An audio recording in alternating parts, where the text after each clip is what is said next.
রেশারেশি করতে গিয়ে স্কুটিতে ধাক্কা দিয়ে নিয়ন্ত্রণ হারিয়ে দুর্ঘটনার কবলে যাত্রীবাহী বাস, মৃত একজন, আহত 12 থেকে 15 জন যাত্রী। নকশালবাড়ির অটল সংলগ্ন এশিয়ান হাইওয়ে জাতীয় সড়কের ঘটনা। আহতদের উদ্ধার করে নকশালবাড়ি হাসপাতালে পাঠানো হয়েছে। শিলিগুড়ি থেকে নকশালবাড়ির দিকে আসার সময় এই দুর্ঘটনাটি ঘটে। ঘটনাস্থলে নকশালবাড়ি থানার পুলিশ। আহতদের মধ্যে 7 জন গুরুতর জখম। ঘটনার পর বন্ধ জাতীয় সড়ক। রেশারেশি করতে গিয়ে নিয়ন্ত্রণ হারিয়ে স্কুটিতে ধাক্কা দিয়ে পাল্টে যায় যাত্রীবাহী বাস। ঘটনাস্থলে দমকলের একটি ইঞ্জিন। গুরুতর জখমদের উত্তরবঙ্গ মেডিকেল কলেজ ও আহতদের নকশালবাড়ি হাসপাতালে চিকিৎসা করা হচ্ছে। ঘটনাস্থলে শিলিগুড়ি মহকুমা পরিষদের সভাধিপতি অরুণ ঘোষ।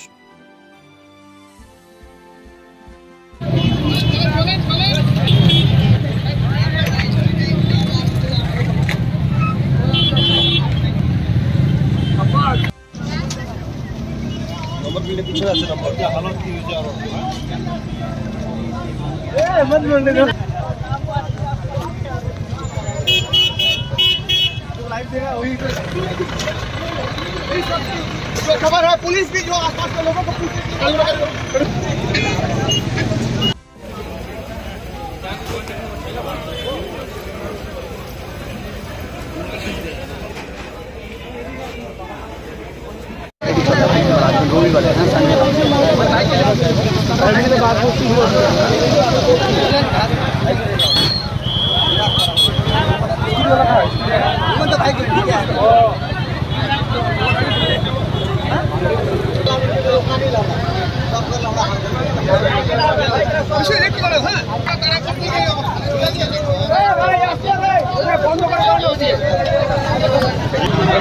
লোকে উঠেছিল গাড়িটা লোক ধরে উঠে এটা শুয়ে গেছিল একজন ওই যে চাপে ছিল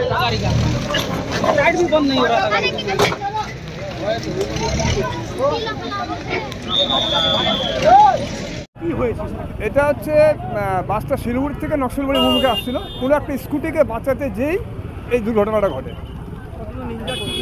ইনজোর্ড মোটামুটি 10 থেকে 12 জনের মতন, তার মধ্যে সিরিয়াস আছে 3-4 জন, একজন স্পটে মারা গেছে। কেন এইভাবে দুর্ঘটনা ঠিক বোঝা যাচ্ছে না। স্কুটিটাকে হয়তো বাঁচাতে যেই বলে অ্যাক্সিডেন্টটা হয়েছে। স্কুটিটা যখন আসছিল ওকে বাঁচাতে যেই অ্যাক্সিডেন্টটা করে ফেলছে। বাসটা কোন দিক দিয়ে আসছে? বাসটা শিলিগুড়ি থেকে খড়িবাড়ির দিকে যাচ্ছিল। আপনার নাম? বিশ্বজিৎ দাস। কোন জায়গায় এটা ঘটনা? এটা হচ্ছে অটল। ঘটনাটা তো আমি প্রত্যক্ষদর্শী না, আমি ওনার গাড়ির পেছনেই আমি আসছিলাম, কিন্তু এখানে আসার পরে আমি বুঝতে পারলাম যে একটা বড় অঘটন ঘটেছে এবং সব মানুষজন দৌড়চ্ছিল। এবং যখন আমরা এখানে এসে দেখলাম তখন একজন অলরেডি স্পট ছিল এবং অনেক মানুষ মাথা ফেটে দৌড়ে দৌড়ে যাচ্ছিল। তখন সবাই মিলে গাড়িটাকে উঠানোর পরে গাড়ির তলে দেখা গেল একজন লোক ছিল। খুবই মর্মান্তিক ঘটনা, খুবই দুঃখজনক ঘটনা রাস্তায় ঘটেছে। এখন আমরা সবাই মিলে তৎপরতার সাথে চেষ্টা করছি গাড়িটাকে সরিয়ে দিয়ে মোটামুটি যানবাহনটাকে চালু করে দেওয়ার জন্য। এটা দেখুন, ক্যাজুয়ালিটির কথা তো এইভাবে বলা যায় না, কিন্তু কোনো একটা প্রবলেম হয়েছে যার জন্য দেখুন কোনো অ্যাক্সিডেন্টই কেউ ইচ্ছাকৃত করে না, কোনো একটা ঘটেছে, কোনো একটা কারণেই ঘটেছে, সেটা ইনভেস্টিগেশন চলছে। এখন তো আমরা চোখের সামনে একজনকে স্পট দেখতে পেলাম। ইনজিওর না করে তাও আরও 8-10 জন ইনজিওর হয়েছে। বাসটা এখন এই শিলিগুড়ি যাচ্ছিল। হ্যাঁ, আমরা পেছনে। হতে পারে, আমার অন্যজনের থেকে শুনলাম যে একটা বাইক ফট করে গাড়ির সামনে চলে এসেছিল, সেই বাইকটাকে বাঁচাতে গিয়ে স্ট্যান্ডিংটা একটু ওভার কেটে দিয়েছে, যার জন্য পাল্টি করে গেছে গাড়িটা। হ্যাঁ, কোনো একটা বাইক পকেট রাস্তা থেকে বেরিয়েছিল, সেটাকে বাঁচাবার জন্য উনি ওভার স্টেপ নিয়েছে, যার জন্য গাড়ি পাল্টি খেয়ে গেছে। আমার নাম বিজয় বিশ্বাস। দুর্ঘটনা, একজনের তো মৃত্যু হয়েছে, বেশ কয়েকজন আহত। সত্যি তাই, আমাদের নকশালবাড়ি ব্লকেরই আমাদের অটল চা বাগানের মেন রোডের মধ্যে একটা ভয়াবহ দুর্ঘটনা কিছুক্ষণ আগেই এখানে ঘটেছে। খুবই ভয়াবহ দুর্ঘটনা। একটি বাসের সাথে বাসটা পাল্টি খেয়ে গেছে, একটা স্কুটি ছিল সামনে। আমরা অলরেডি যা জানতে পেরেছি তাতে বোঝা যাচ্ছে যে একজন তো স্পট ডেথ হয়েছে, বাকিদেরকে বিভিন্ন জায়গায় পাঠানো হয়েছে। কিছু পেশেন্টকে আমরা নকশালবাড়ি হসপিটালে, যাদের মাইনর ইনজুরি আছে তাদেরকে আমরা নকশালবাড়ি হসপিটালে পাঠিয়েছি, এবং যাদের একটু মেজর ইনজুরি আছে ওদেরকে মেডিকেল কলেজে পাঠানো হয়েছে।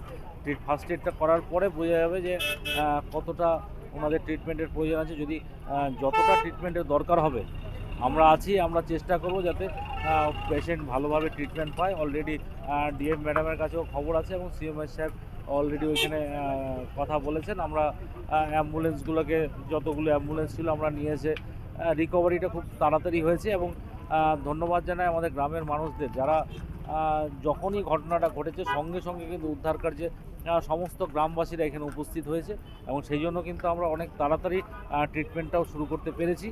এখন পর্যন্ত যা খবর আছে সবাই স্টেবল আছে, 2-1 জন একটু সিরিয়াস কন্ডিশনে আছে, যারা মেডিকেল কলেজে আপাতত ভর্তি আছে।